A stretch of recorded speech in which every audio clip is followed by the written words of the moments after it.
Olá, pessoas, bem-vindos aí a mais uma etapa da Geografia 2, módulo 4. Módulo esse, pessoas, que nós vamos falar sobre as configurações naturais do território brasileiro, configurações dos biomas, do relevo e, consequentemente, do uso desses recursos naturais para o aproveitamento econômico, social e cultural também, né? Muitas vezes o clima molda a cultura de um lugar, e como o relevo também, ele molda a cultura de um lugar. Então, uma coisa vai estar conectada com a outra.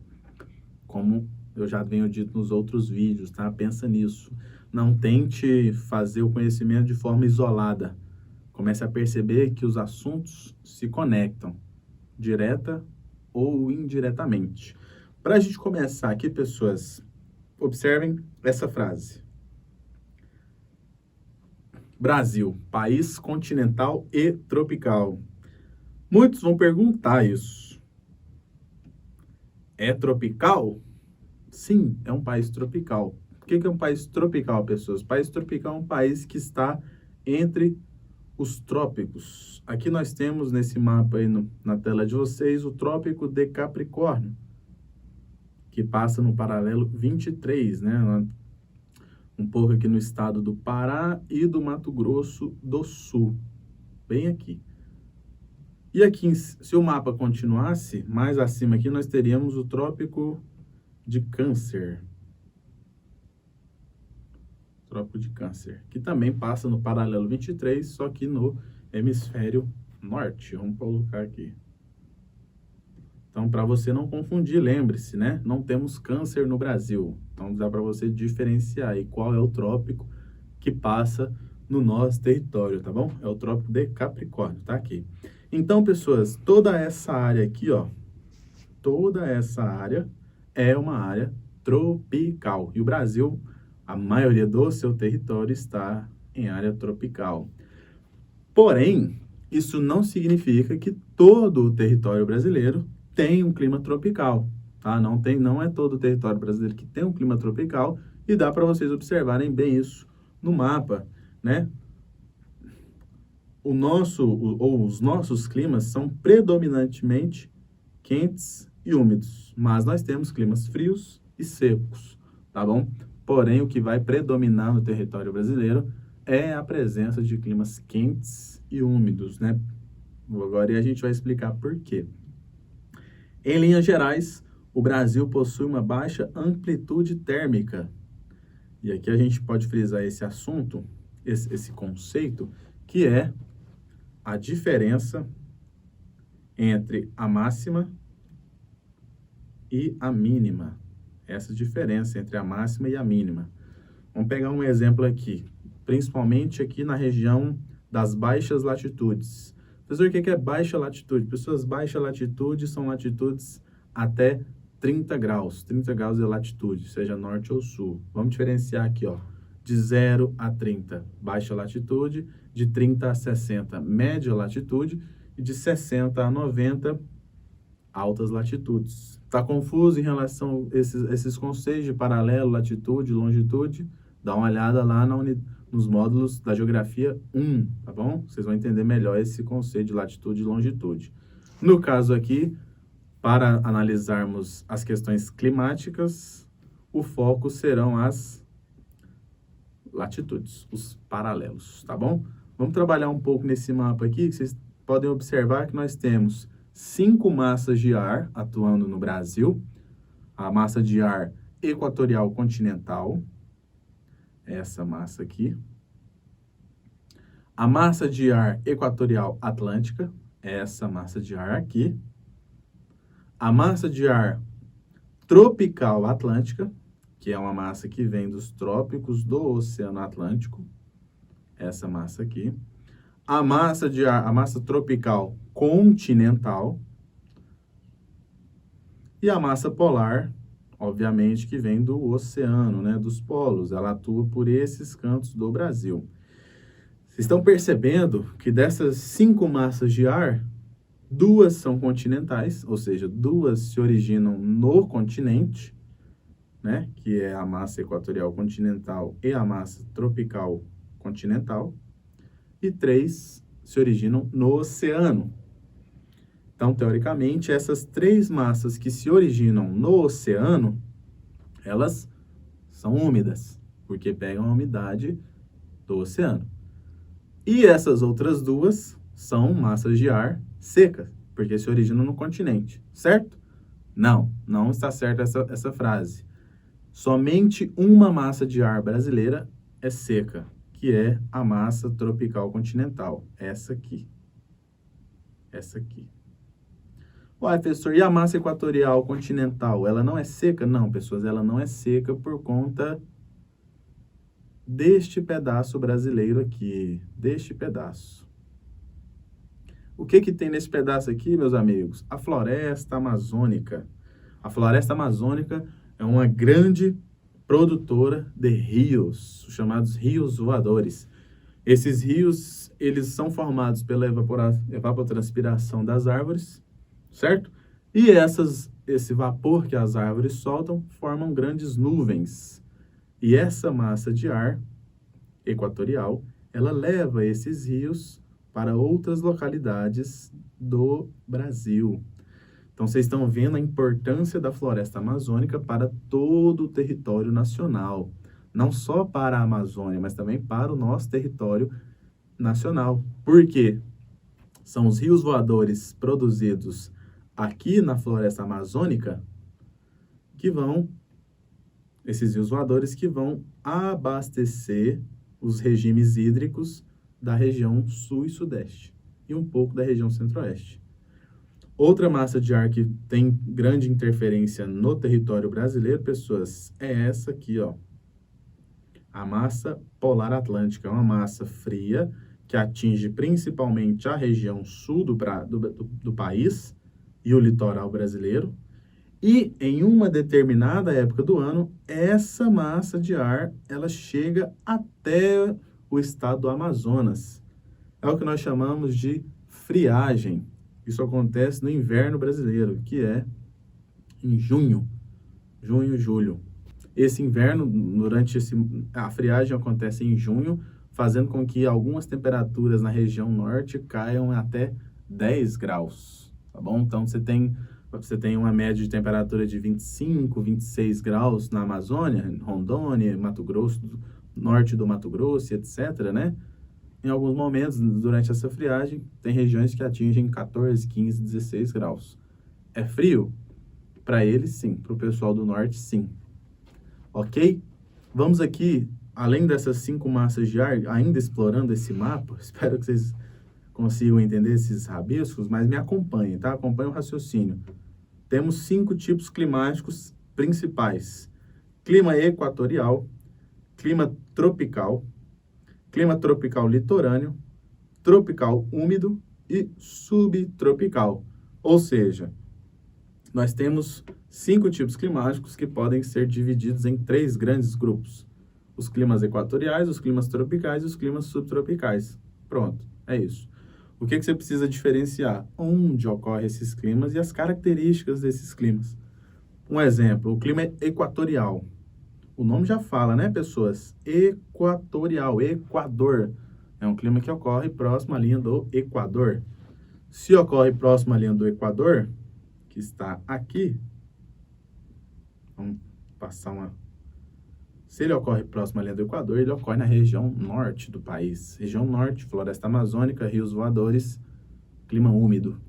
Né? Um clima que tem uma grande pluviosidade, né, durante o ano inteiro, podendo atingir, em alguns casos, até 2.500 milímetros por ano, anualmente. Clima tropical é o clima dessa região amarela, tropical úmido. Um clima tropical equatorial, mas às vezes é um pouco de um clima seco. E aqui nessa região do sul do país, o chamado clima subtropical. Lembra lá, sub, né? Está abaixo do trópico. Se está abaixo dos trópicos, não é uma região tropical. É o que a gente chama de região temperada ou região subtropical, certinho? Aqui no Brasil. Continuando. Vamos falar aqui sobre a amplitude térmica, a diferença entre máxima e mínima, ou mínima e máxima. No geral, pessoas, principalmente aqui na região norte do Brasil, nós temos uma baixa amplitude térmica, né? Em linhas gerais, por ser um clima quente e úmido o ano inteiro, você tem uma baixa variação de temperatura, a não ser durante a época da friagem, tá bom?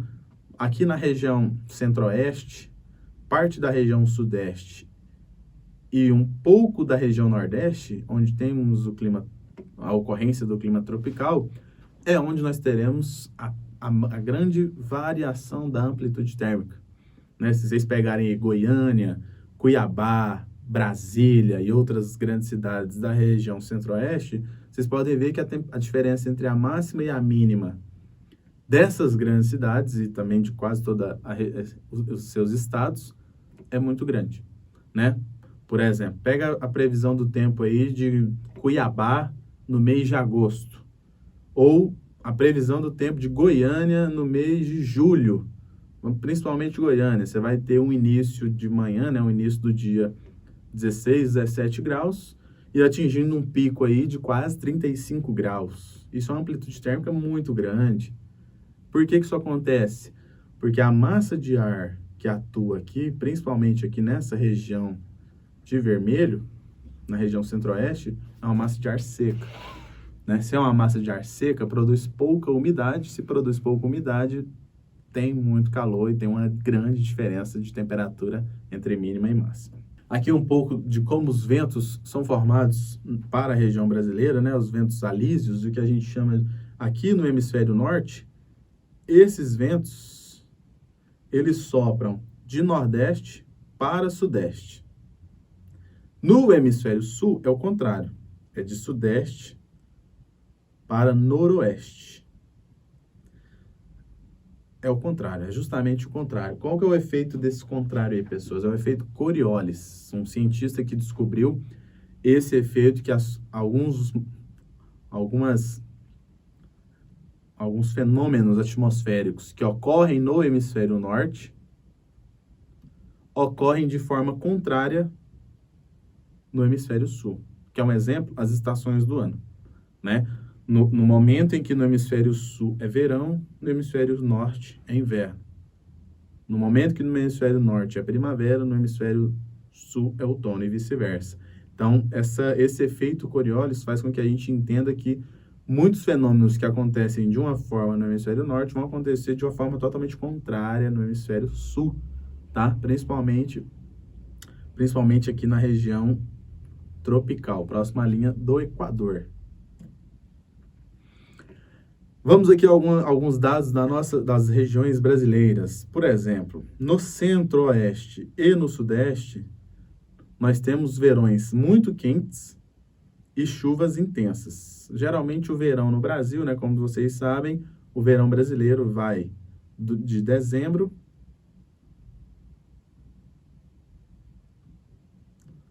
até meados de março, vamos pôr assim, né? A estação do ano, verão, dezembro a março, mais ou menos, 4 meses. Durante esse período aqui, pessoas, centro-oeste e sudeste, é muita chuva. É chuva, chuva, chuva. O índice pluviométrico aumenta consideravelmente. Tem até a música, né? São as águas de março fechando o verão. Música feita por Tom Jobim e Vinícius de Moraes. Na região norte e nordeste, pessoas, por ser um clima mais equatorial, né, a presença de massas de ar bem úmidas, por terem massas de ar muito úmidas e serem próximas à linha do Equador, nós vamos ter temperaturas acima dos 22 graus. É por isso que essas duas regiões são as mais quentes, né? As mais quentes do país, proximidade com a linha do Equador. Isso não significa que tenha cidades mais quentes, tá? Tem cidades mais quentes em outras regiões, mas é uma ou outra. Isso é explicado por questões geográficas. Na região sul, a única região brasileira abaixo da linha do Trópico de Capricórnio, é o que a gente vai chamar de região subtropical, nós temos a chamada zona temperada ou zona subtropical, invernos rigorosos e baixas temperaturas. E eu queria chamar a atenção para vocês o seguinte, zonas temperadas, né, zonas que estão acima do Trópico de Câncer no hemisfério norte ou abaixo do Trópico de Capricórnio no hemisfério sul, são regiões onde as 4 estações do ano são bem definidas. O inverno é muito frio, o verão é muito quente, o outono as folhas secam e na primavera as folhas florescem. São estações bem definidas, bem definidas. Uma observação que eu queria fazer com vocês é justamente a questão da friagem, né? Região norte é uma distribuição regular de chuvas, a massa polar atlântica atinge o centro-sul, podendo causar frio até na Amazônia, né? Que é o fenômeno que a gente conhece como friagem. Das 5 regiões brasileiras, a que tem a maior regularidade em termos de pluviosidade, né? Em termos de chuva, é a região norte. Por que isso acontece, professor? Floresta amazônica, tá? Os biomas brasileiros. Mas, vocês viram aqui que na região centro-oeste e sudeste, a época de chuva é dezembro a março, certo? Só nessa região. Por sermos um país muito grande, com dimensões continentais, a distribuição de chuva não ocorre de forma igual em todas as regiões. E isso é muito bom, porque não é necessariamente em todos os locais que chove ao mesmo tempo, né? Isso incentiva o turismo, por exemplo. Lá no Nordeste, se a gente for fazer uma comparação, as chuvas, elas vão de março a agosto. Não é à toa que as férias escolares no Nordeste ocorrem em janeiro. Por quê? Para aproveitar que não está chovendo, né? Para a galera começar a aproveitar as praias do Nordeste. Se a gente pegar os climas tropicais brasileiros, uma grande definição que nós podemos fazer, pessoas, é a delimitação, né? Ou é a definição entre 2 estações. Uma seca e outra chuvosa. E aqui nós colocamos a região centro-oeste e a região sudeste, como ícones dessa afirmação, clima tropical e 2 estações bem definidas, seca, abril a setembro, e chuva, outubro a março, tá? Tendo seu ápice aí de chuva nos meses de novembro, dezembro principalmente e janeiro. Fevereiro e março já começa a cair um pouco. Aqui no centro-oeste e no sudeste, né, como a gente já falou, um verão chuvoso, que vai de outubro a março. E no sertão nordestino, alguns fatores alguns fatores naturais fazem com que seja uma região semiárida, com temperaturas altíssimas e baixa umidade. Um dos fatores, pessoas, que vai fazer com que o sertão seja extremamente árido e quente e seco é o fator geográfico chamado de chuva orográfica ou chuva de relevo. Tem um planalto na região de Pernambuco que impede com que as chuvas do oceano, o planalto está aqui, as chuvas do oceano, esse planalto impede que essas chuvas passem para o outro lado do planalto, que é bem onde está a ocorrência do sertão nordestino, tá? Então, quando você tem aí um relevo, né, uma barreira natural que impede com que a umidade passe para o outro lado, automaticamente essa região vai ser seca, vai ser quente e vai ter baixa umidade. Ou seja, a seca no Nordeste, o sertão nordestino, ocorre por conta de causas naturais, tá? Não é questão de falta de política pública nem nada, é algo natural. Aquela região é seca por conta de fatores geográficos e naturais. Por conta disso aqui, pessoas, se nós pegarmos o mapa do Brasil de recurso hídrico e comparar com outros mapas de outros países, nós temos um grande privilégio. 12% da água doce disponível no mundo está onde? No Brasil. É o que a gente chama de privilégio hídrico. Vamos pôr aqui, ó. Privilégio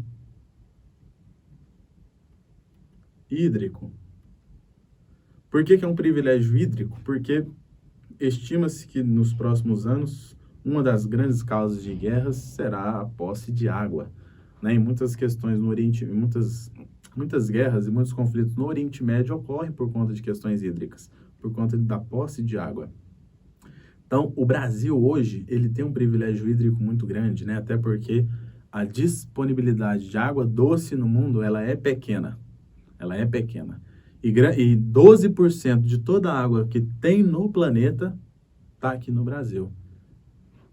Dessa água doce disponível no Brasil mesmo, grande parte está aqui, ó, na Amazônia. né? Saibam, nós temos no Brasil o maior rio do mundo, que é qual?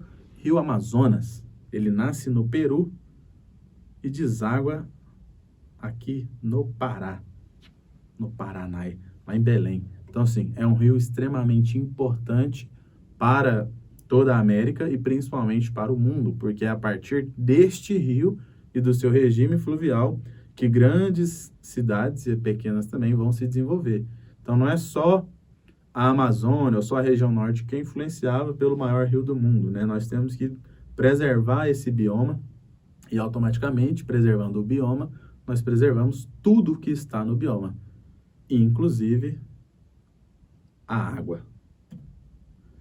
Por falar em bioma, vejam esse mapa comigo aqui. Nós temos hoje no Brasil estes biomas: Amazônia, Cerrado, Caatinga, Mata Atlântica, no litoral brasileiro,